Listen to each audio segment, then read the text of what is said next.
Good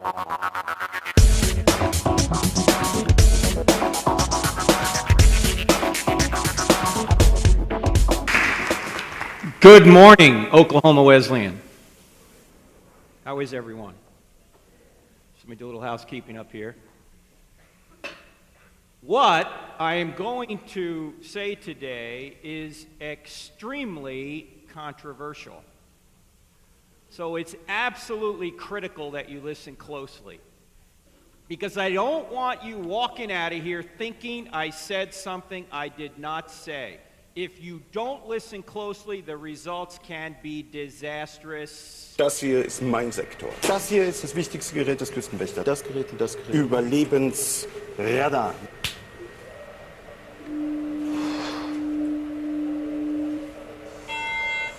Mayday, Mayday. Hello, can you hear us? Can you hear us? Can you... Over. We are sinking. We are sinking. Hello? This is the German Coast Guard. We are sinking. We're sinking. What are you thinking about?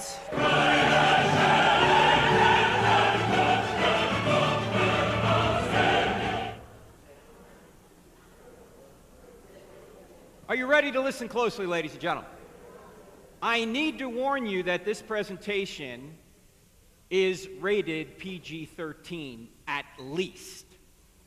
So if you're easily offended, I'm going to apologize right now because I'm not going to sugarcoat anything. Here's what we're going to do today. First thing we're going to talk about are intellectual predators on campus. For those of you that were here yesterday, I introduced a few of them to you. I'm going to introduce more today. Then we're going to talk about the impact these intellectual predators and our culture is having on our kids. And then we're going to talk about our solutions. So let's, and if I time this just right, we'll have absolutely no time for questions.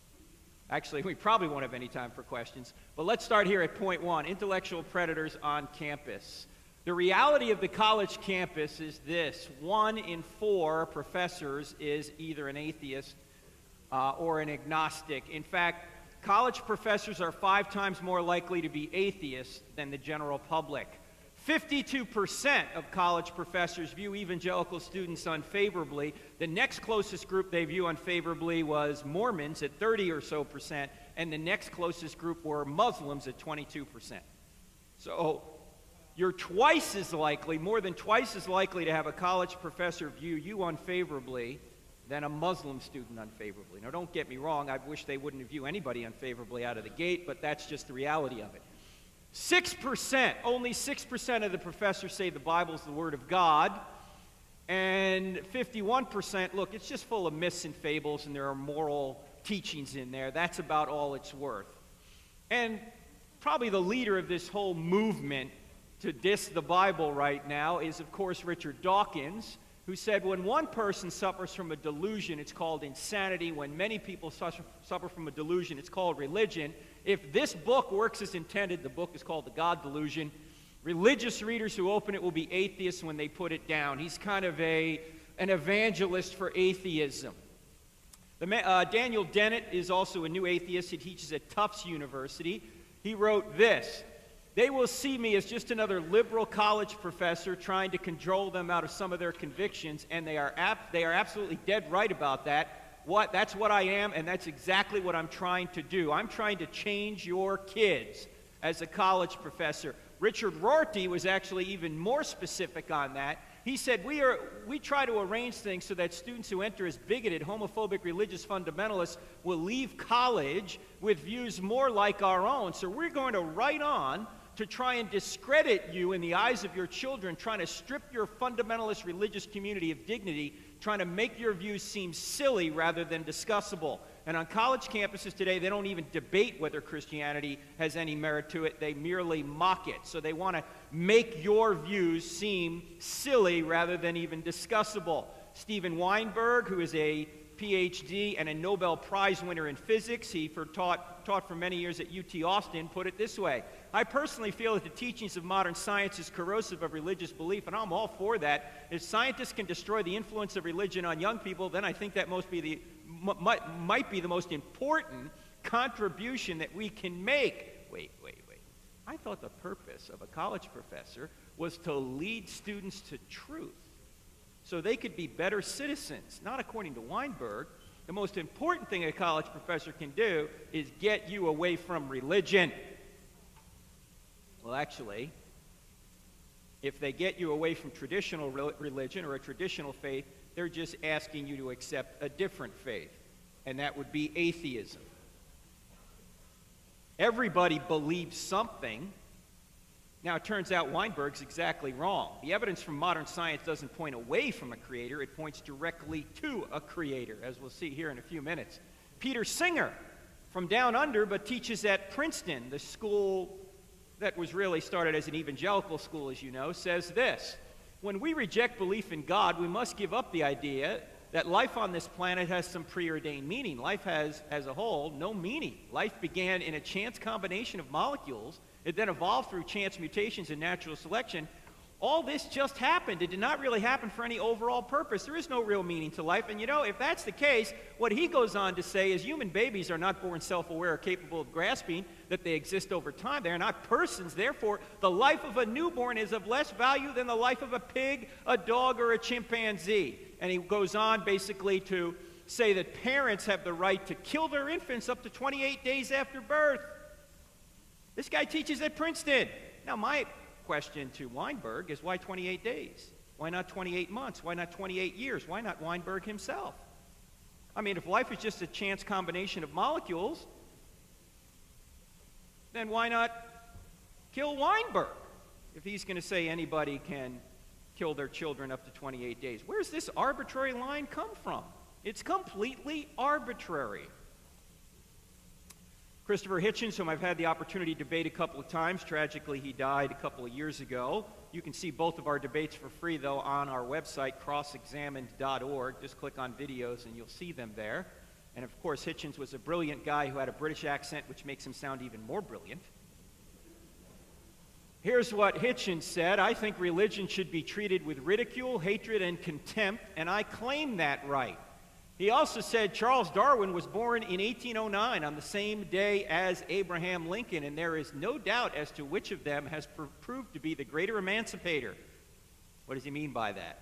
Darwin is the greater emancipator. Why? Because he's emancipated us from this idea that there's a God up there, this cosmic killjoy who's trying to look down on us and tell us what to do.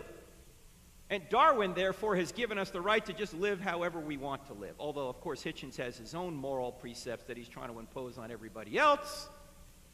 And if you read his book, God is Not Great, How Religion Poisons Everything, you see that he is advancing certain moral ideas. In fact, they all advance certain moral ideas, why they say there are no certain moral ideas to advance. Bart Ehrman, who teaches at UNC Chapel Hill, he, of course, wrote the book Misquoting Jesus and has led many out of the faith. He says he was an evangelical himself. He said there are few things more dangerous than inbred religious certainty. In fact, not long ago I got an email from a United States Marine, so I knew this man was no sissy. But he was not writing me as a tough guy. He was actually writing me as a distraught father. He said, my daughter was the top Christian student in her high school class. She helped lead the youth group. She won several awards, scholarships from Christian organizations to go to college. They said you could take these to any school you want. So she wanted to go to UNC Chapel Hill to win the campus for Christ, and it needs to be one for Christ. So we sent her off there, he said, and then he said, about 4 weeks into the semester, her first semester, I got a phone call from her. He said, her words devastated me. She said, Dad, I don't believe in God anymore. What? He said, I got in my car, I drove 4 hours from Hickory, North Carolina, all the way to Chapel Hill. I sat down with her, and I got nowhere with her. What do you mean you don't believe in God anymore? What happened? She said, well, I have an atheistic college professor who teaches in the religion department, and he went to an Ivy League school. So they always tell you the truth at an Ivy League school, right? And he says, we don't even know who wrote the Gospels. The Bible has errors in it, so, Dad, I'm an atheist now. You say that's Bart Ehrman, right? No, it wasn't Bart Ehrman. There's another guy there. Same kind of profile. He said, Frank, is there anything I can do about this? I was actually telling this story in a church once, and one guy in church yelled out, yeah, you know what I'd do? I'd bring her home. I said, you know, that's not bad advice. You go off to college, and after 4 weeks, you chuck everything you've believed for your entire 18 years. Maybe you're not mature enough to go to college, because I can guarantee you this. In 4 weeks, she did not evaluate all the evidence pro and con. But he said, is there anything I can do about this now? I said, Tom, have you ever gotten her any apologetics training? That's not saying you're sorry. That's giving evidence for what you believe. He said, you know, I wanted to do that, but I never got around to it. I wanted to actually send her to Summit out in Colorado. Never got around to that. He said, is there anything I can do now? I said, well, you could ask her a couple of questions. The first question, and by the way, this is questions I ask all unbelievers. First question, if I ask you a serious question, will you give me a brutally honest answer? Everybody always says, yeah, sure, go ahead. Second question, if Christianity were true, would you become a Christian?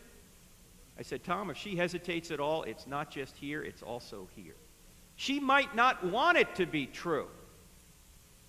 In fact, on several occasions in the past couple of years, during I Don't Have Enough Faith to Be an Atheist presentations that I give on college campuses, during the Q&A, when atheists get a little bit hostile, I'll usually stop and I'll say, hey, do you mind if I ask you a question? Sure, go ahead. If Christianity were true, would you become a Christian? On 3 occasions in the past 2 years, I've had atheists yell back at me, no! No? No, wait. I asked you, if something were true, would you believe it? And you say no? How's that reasonable? How's that rational? I mean, you claim to be a beacon of reason, right? You're an atheist. Never mind if atheism's true reason doesn't exist. Why? Because we're just molecules in motion if the atheists are right. We're not really thinking anyway. We're just reacting. Well, let's leave that aside. I ask you if it were true, would you believe? And you say no. How's that reasonable? How's that rational? It's not. You know what the elephant in the room is? The elephant in the room is morality and accountability. Most people are not believers, not because they're on some relentless pursuit of the truth and they've tracked it down and figured out Christianity's faults. They're not on a relentless pursuit of the truth. They're on a happiness quest. They're not on a truth quest. And whatever is going to make them happy, that's what they're going to believe. And I've had several people admit this, that no, I just don't want it to be true. Of course, several atheists, prominent atheists, have admitted this. That's why Christopher Hitchens called himself not an atheist, an anti-theist. It's not just that he doesn't believe in God, he's against God. Lawrence Krauss, who teaches at Arizona State, same thing, very prominent atheist now. Several others as well. This lady is Miriam Cooke. She teaches at Duke University. She's a Muslim.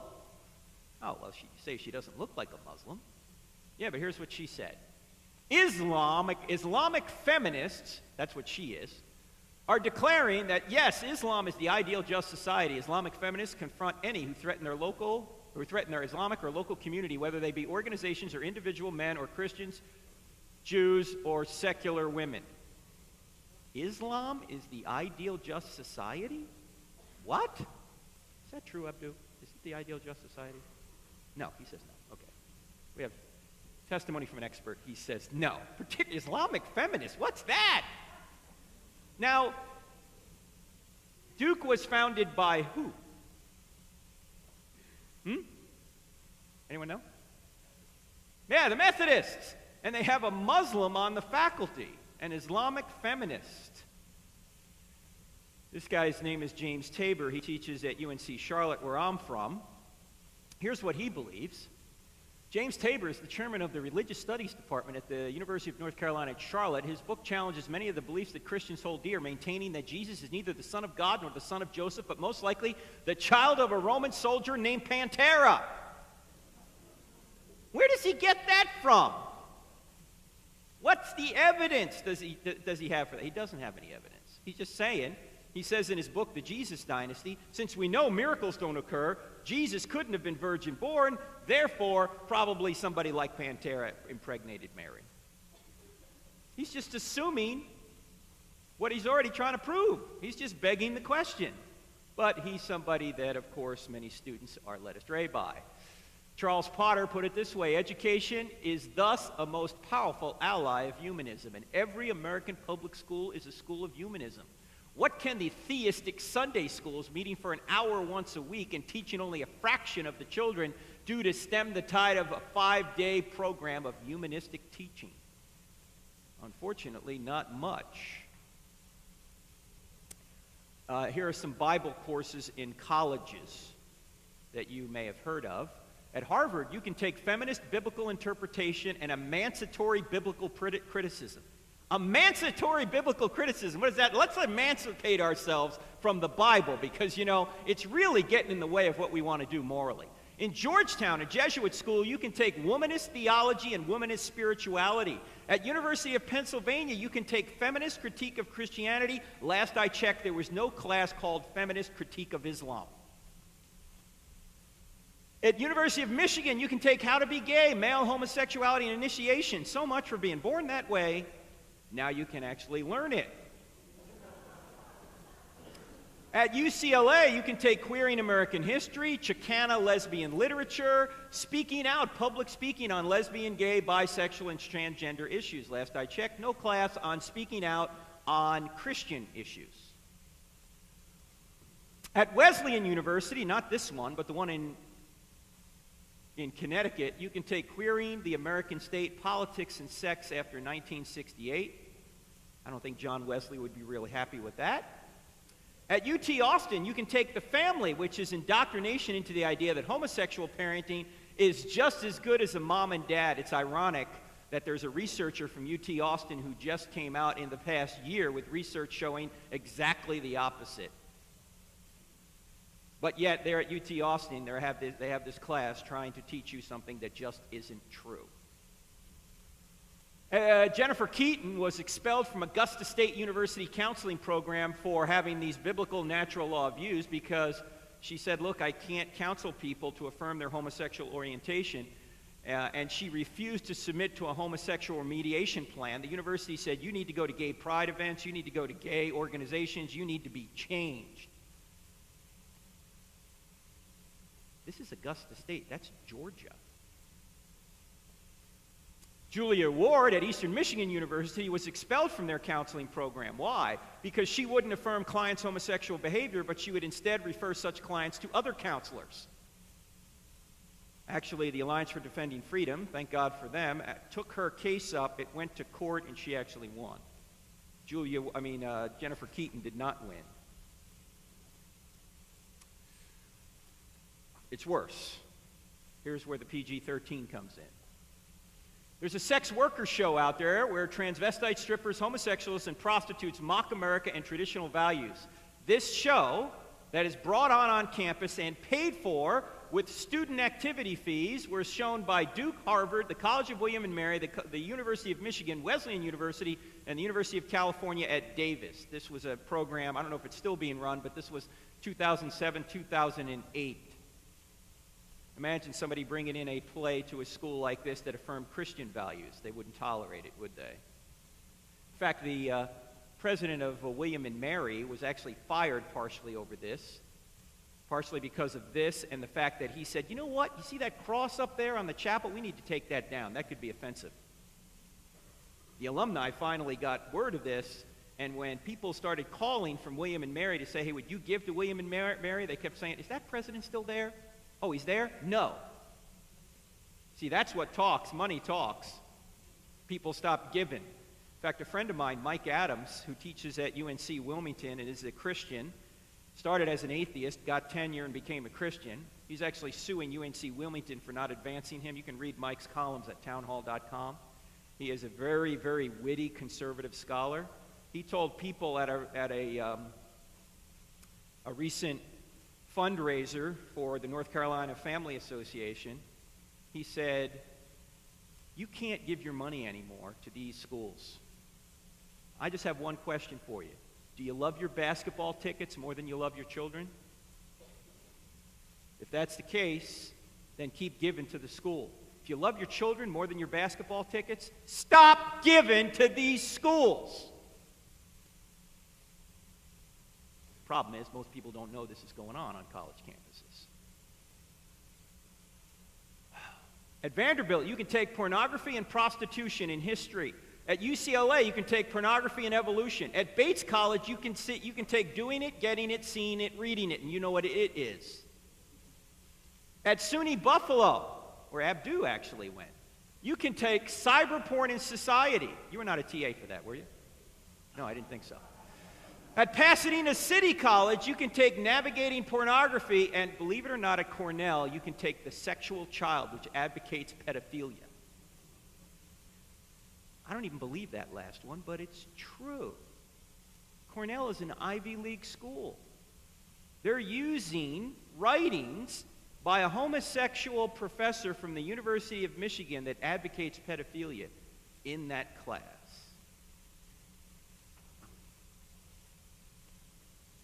It gets worse. See this lady? This is Alice Kuzner. She taught at UNC Chapel Hill. I think she's moved on to a college in Canada now. But you see her there with her two dogs. This was a picture from the UNC website. She's there with her two dogs because she's an advocate of bestiality. Those who have an ardor for dogs know that their passion is unavailable and inaccessible elsewhere. Being independent of gender and sexuality, this love is liberating. Now, who's paying for all this? You are. Just about every school I put up here is a public institution funded by tax dollars. There's a couple of exceptions, but most of these are public. How many in here knew this was going on? Just a few of us. Dinesh D'Souza put it very well in his book, What's So Great About Christianity. He said, children spend the majority of their waking hours in school. Parents invest a good portion of their life savings in college education and trust their offspring to people who are supposed to educate them. Isn't it wonderful that educators have figured out a way to make parents the instruments of their own undoing? Isn't it brilliant that they've persuaded Christian moms and dads to finance the destruction of their own beliefs and values? Who said atheists aren't clever?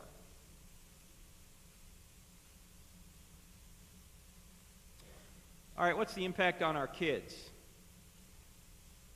If I told you the names of the parents of these people, just about everybody in this room would know them because they're prominent Christians, but I'm not going to tell you their real names. Julie, a pastor's daughter, a prominent pastor's daughter, became an agnostic at UNC Chapel Hill in the orientation program. Why? In the orientation program, they show you videos and they spend all sorts of time saying you got to get rid of your parents' values. About a quarter of the orientation program is accepting homosexuality. That's what it's all about. Steve, son of a famous Christian, renounced biblical morality at Elon. The Bible's wrong about homosexuality, Dad. John, a high school worker for Campus Crusade, became an atheist after reading The God Delusion by Richard Dawkins. His father actually emailed me a number of years ago, and he said, my son was the youngest paid person on the Campus Crusade staff. He was like 16. He was being paid somehow. And then he read The God Delusion and became an atheist. I sent him our book, I Don't Have Enough Faith to Be an Atheist. I haven't heard back. That's a number of years ago. But this is very prominent. In fact, unless our young people are grounded in the truth and they know why it's the truth, most of them are going to reject God's word, certainly. They're going to reject God's purpose. There is no purpose to life. It's whatever they want to do. As Josh was saying yesterday, they're just making decisions based upon what's best for them. And of course, they're going to reject God's morality. Now, what I'm about to show you here is a clip that's supposed to contain some of the top Christian kids in the country. And let me give you some context here. This clip is over 10 years old. It was maybe 10 or 12 years. A friend of mine, Rick Schatz, has an organization in Cincinnati that fights against pornography. And he at the time, and still is, was friends with James Dobson, who at the time was the head of Focus on the Family. And Schatz went to him and he said, Jim, it's epidemic in our schools. Kids are having sex in the hallways, in locker rooms. This, of course, followed right on the Bill Clinton-Lewinsky thing. He said it's everywhere. And Jim Dobson said, well, I'm sure that's true, Rick, but I'm sure it's not the case in Christian schools. Rick said, it is. Oh, Jim said, no, it isn't. In fact, why don't you come on in and interview some of the students who are here for our Focus on the Family Academy. Every year at the time they were accepting about 60 students from around the country for a semester at Focus on the Family, and it was a very prominent program. There were 2,000 applicants. They took 60 kids, so they took the cream of the crop, and they said, come on in and film these kids. Ask them any question you want. That's what Dobson told Schatz. You know, just ask them any question you want about sexuality and what goes on in their schools. These are all Christian kids. So you're going to hear in the very beginning a couple of guys talking about hooking up, and then they're going to start interviewing the girls, and you're going to see what they say, and here's the PG-13 portion of the program. And I've seen it in times where it happens in less than a month, and kids just start hooking up. You'd meet a guy, you know, he was cute, you had a good time together. You'd go out, he'd buy you dinner, and he'd treat you so nice, you know, and you're just, that was the thing you would do. You would go home or wherever, and, you know, you would pay him back. You would go down on him, or, you know, like, you know, vice versa. And I just, you know, it wasn't like this big, like, moral issue to me. You know, if a guy asked you to give him a blowjob, then be like, yeah, sure, I want to be loved, you know? I want to feel like I'm appreciated. You know, maybe if I do this, then he will love me. Like teenagers, we just want to be older. And so when you're a virgin, you're still a little kid. It's still like you're young. And we just want to keep getting to that stage where we're older than we are. That purity, that innocence, I had that taken away from me when I was 7 years old. And a friend of mine has a sticker on her car that reads, "Pornography rapes the mind." You know, you don't think to tell a 7-year-old that these things are bad, that to stay away from it. But I think if someone had told me in a way that I could understand, it would have changed my life.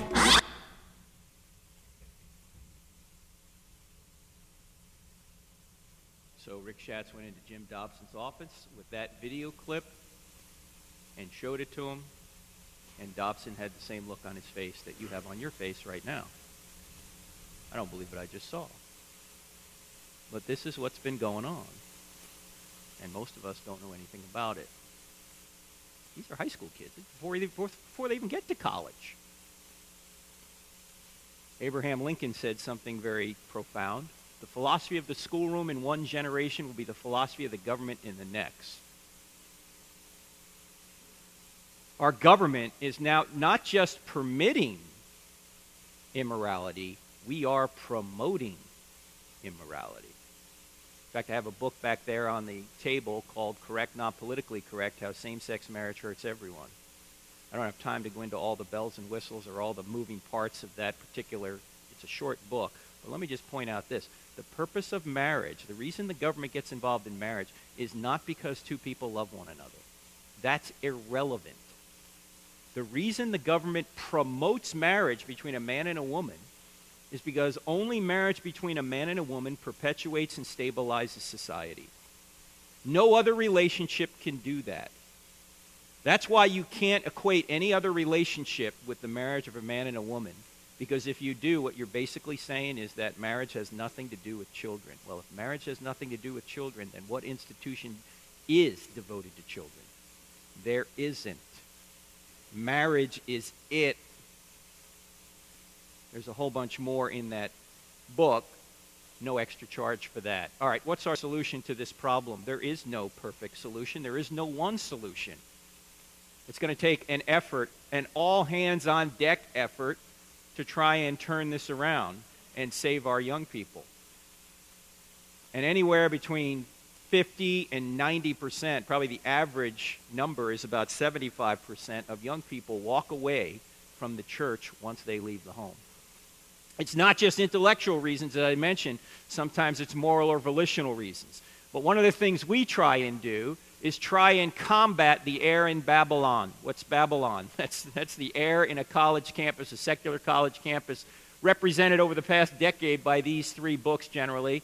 You've got Richard Dawkins' The God Delusion, Christopher Hitchens' God is Not Great, Misquoting Jesus by Bart Ehrman, postmodernism or relativism, atheism and materialism, anti-supernaturalism, and of course biblical criticism. I mentioned these yesterday in the session, so this will be a review for some of you. What we try and do is show in 4 questions that Christianity is true. You only have to answer 4 questions in the affirmative to show that Christianity is true. In other words, if you answer yes to these 4 questions, you've got evidence to answer yes to these 4 questions, then Christianity necessarily follows. What are the 4 questions? Here are the 4 questions.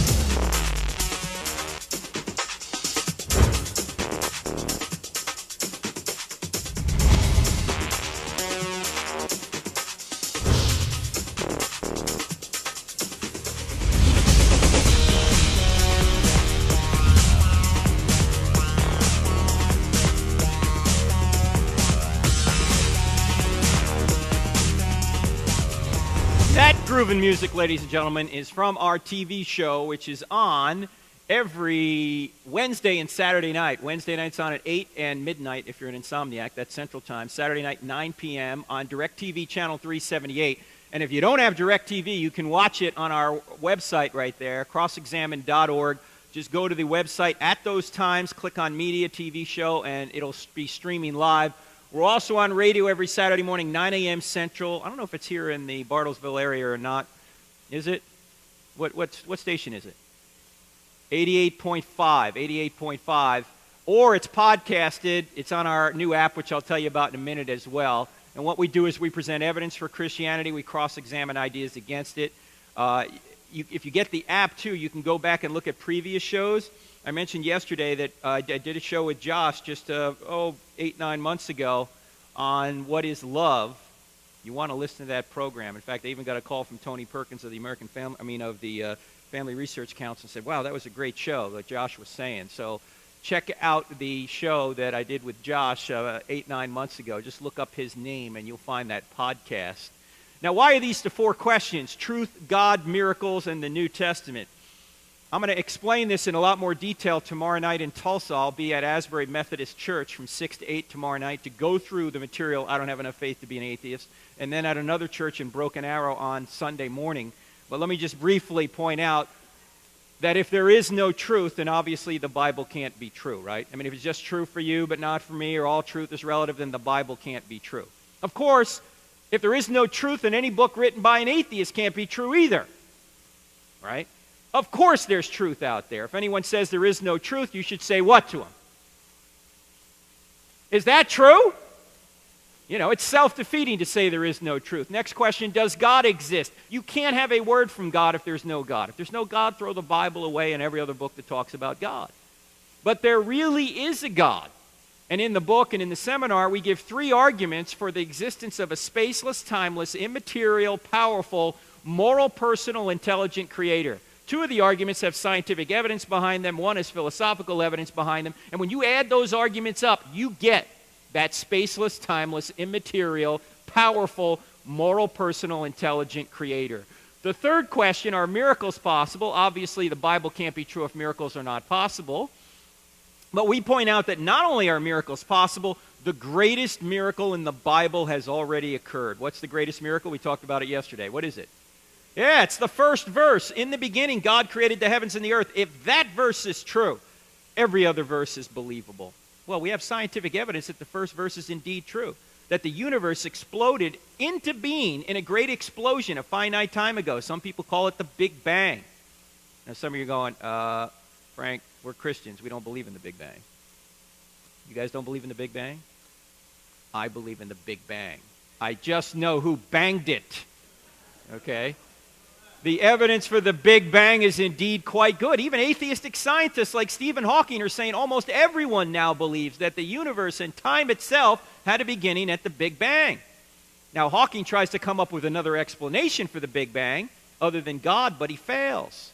If space, matter, and time had a beginning, the cause must be beyond space, matter, and time. In other words, the cause must be spaceless, timeless, and immaterial, and of course powerful to create the universe out of nothing. Also intelligent to create it with such precision. And he's got to be a person, too. It can't be an it. Why? Because an it has no ability to make choices. An impersonal force like gravity doesn't decide to do things. Like, you know, gravity doesn't go, look, if Turek drops that remote one more time, I'm not going to pull it to the ground, right? It does the same thing over and over again. But in order to go from a state of nothingness to a state of creation, someone had to make a choice, and only persons make choices. So you've got a spaceless, timeless, immaterial, powerful, personal creator. And when you add the moral argument to it, you get a moral creator, too. And then, and only then, can we get to the key question, is the New Testament true? The New Testament doesn't have a prayer. If truth doesn't exist, God doesn't exist, or miracles are not possible. But if truth exists, God exists, and miracles are possible. Then we can see if we have an accurate, historically reliable account of miracles occurring in the first century to a man named Jesus and his apostles in the 27 handwritten Greek manuscripts we put under one binding we now call the New Testament. Did those people tell us the truth, or did they write these documents down much later? They weren't eyewitnesses, they embellished it. Well, if you look in the book, you'll see the evidence for it. If you look in Josh's book, Evidence Demands a Verdict, you'll see the same kind of evidence that no, these documents were early, and they were written down by people who were there, and they proved they were there, and they went and died for it. In fact, as Josh will tell you later, we're finding manuscripts earlier and earlier now. We know these documents were written earlier. Now, some of you are looking at that going, what about the Old Testament? Believe the Old Testament's true? Yes. Why? Well, if the New Testament's reliable, you get the Old Testament thrown in. Why? Who's in the New Testament that can authenticate the Old Testament? Jesus. If Jesus really is God, as the New Testament documents claim he is, then whatever God teaches is true. Jesus taught the entire Old Testament is the Word of God, so if the New Testament's reliable, you get the Old Testament thrown in. Now, we go into a lot more detail in the book, but those are the four major questions that we go on college campuses with, and we give them evidence that Christianity is indeed true. If you want to go further, the book is available, and pretty soon, coming on a shipment from UPS, we'll have DVDs and a curriculum that goes with it. There's that book, Correct, Not Politically Correct, which actually got me fired from Cisco Systems and from Bank of America. You can go read about it if you want on the internet. You'll find it. And there's our website, crossexamined.org. Now, I also mentioned that these are the four basic questions you need to answer. Yesterday, I pointed out that these are the four basic objections you're going to get to Christianity. You're going to get objections in the four E's: evolution, ethics, evil, and eternity. And yesterday I showed you, for those of you who were here, we have a new app that will help you with the four offensive evidences for Christianity: truth, God, miracles, New Testament, and the four defensive in this new app. And if you don't have the new app, you need to get it. You can get it for free. Go to the website, our website, go to the App Store, you can get it. And inside this app, you'll see there's, under a quick answer section, there's truth, God, miracles, Bible, and the four E's. Yesterday I showed you the eternity under the four E's. This is the section under truth. Remember yesterday we were talking about the three questions you need to ask somebody if they say something that you think isn't right? From Greg Kokel's book, Tactics. You know, somebody says something, you think, that's just not right. You should ask them three questions. What are the three questions? What do you mean by that? Somebody says you believe in evolution. What do you mean by evolution? Next question. How did you come to that conclusion? How did you come to the conclusion that we all evolved from the first one-celled creature without intelligent intervention? Where does that come from? What evidence do you have for that? You know, most people aren't going to know. Third question. Have you ever considered that's your opportunity to give evidence back? Well, all those questions are right here. Ask the right question. So if you click on that button, you'll get the answer. What's the most important question you should ask somebody who's not a Christian? That's under that button right there. We talked about the Roadrunner tactic yesterday. There is no truth. There are no objective truths. No absolute truths. All truth is relative. This one here, you can't see it, is the one Josh mentioned yesterday. I believe it, or it's true because I have faith. That's that one right there. You can't see. There's many more if you go down further. If you look at the God section, people say there's no evidence for God's existence. You hit that button right there on your iPhone or your iPad, you're going to get an answer. Some of the things that crazy atheist was talking about in our class yesterday, how many were here when that crazy atheist showed up last night and tried to pepper us with all sorts of atheistic claims? They're answered right here. Remember he was talking about, atheists know morality, atheists can be moral, what about the moral argument? All those are right there. So you'll have them right at your fingertips. So get the app if you would. So I'll be in Tulsa this weekend if you want more on this. It's going to be at Asbury Methodist Church tomorrow night at 6 o'clock. All this is on our website, crossexamined.org, and then continuing at another church in Broken Arrow. The books and the DVDs are on the table. Don't forget about the app. It's free. If you sign up for our Cross-Examined email, we'll send you one email a month that will give you a short apologetic article to help you defend the faith. There are little cards on the table that you can fill out for that. We don't give your email address to anyone else. We're also on YouTube, Twitter, and Facebook, as everyone is. In fact, we're so into social media, we've combined YouTube, Twitter, and Facebook into a new social media platform. We call it UTwitface. Okay? So you may want to sign up for that. Don't forget about radio and TV. All right? Now, Dr. Piper, how much time do we have for questions? We need to move it along, Frank, because we've got chapel coming. So Chapel's at 10? Why don't you take one question, okay? Okay. Anyone have any questions? No one likes to ask the first question, so we'll move right on to the second question. Do we have any questions? Email me, frank@crossexamined.org. frank@crossexamined.org. We go to churches, high schools, and colleges mostly. Yeah, I'd love to come to your church. That wasn't much of a question. Ken, go ahead. Yes. Uh-huh.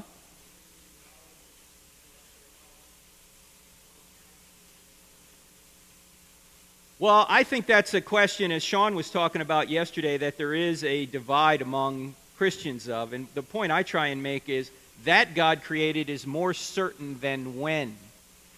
And I think no matter what position you take, you're making assumptions you can't prove.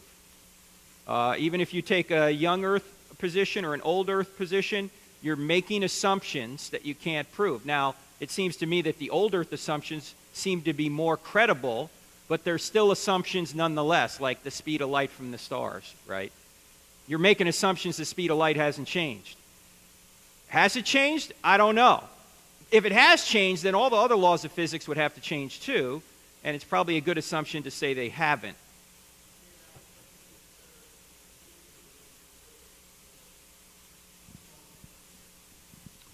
Yeah, you don't want to give kids faulty science, but again, science doesn't say anything scientists do.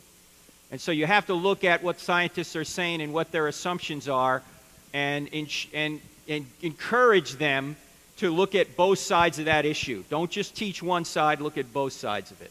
Let's thank Frank for doing an excellent job.